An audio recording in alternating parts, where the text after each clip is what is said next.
ఓసారి స్వామి వివేకానంద కర్ణాటక రాష్ట్రంలోని బెల్గంలో బస చేశారు.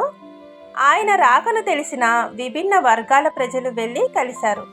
స్వామీజీ అందరినీ ఉద్దేశించి మాట్లాడారు.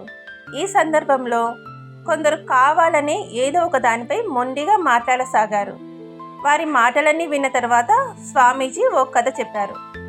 అనగనగా ఓ రోజు పొరుగు దేశపు రాజు తన సేనలతో ఆకస్మికంగా ఆ రాజు రాజ్యంపై దండెత్తుతున్నాడని తెలిసి రాజు అందరినీ సమావేశపరిచి ఈ దాడిని ఎలా ఎదుర్కోవాలో చెప్పమని అడిగాడు.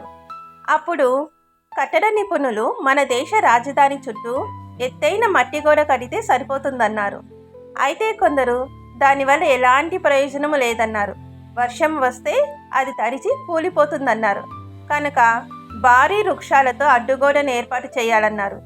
ఇంకొందరు ఈ రెండిటి వల్ల ఎలాంటి ప్రయోజనం లేదని, ఉక్కుతో ఏర్పాటు చేసే గోడే రక్షణ అని, కనుక ఏమాత్రం ఆలోచించకుండా వెంటనే ఆ పని కానివ్వాలన్నారు. ఆ సమయంలోనే అక్కడికి వచ్చిన న్యాయ నిపుణులు మాట్లాడుతూ, పొరుగు దేశపు రాజు దాడి సరికాదని, ఏదైనా సమస్య ఉంటే మాట్లాడి పరిష్కరించుకోవాలని లేదా న్యాయస్థానానికి వెళ్ళాలని అన్నారు. న్యాయస్థానం ఇచ్చే తీర్పును బట్టి నడుచుకోవాలని చెప్దామన్నారు. ఎవరికి తోచింది వారిట్లా చెప్తున్న సమయంలోనే పొరుగుదేశ సైన్యం వీరి రాజ్యంలోకి ప్రవేశించి నేలమట్టం చేసింది. మనలో చాలామంది ఇలాంటి వారినని స్వామి వివేకానంద అన్నారు.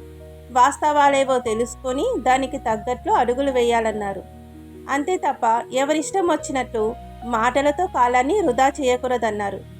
ఓ సమస్యకు పరిష్కారం కలిసిమెలిసి ఓ నిర్ణయానికి రావడమే ప్రధానం. అలా కాకుండా నోటికొచ్చినట్టల్లా మొండిగా వాదించడం నట్టడివిలో దారి తప్పడం లాంటిదే.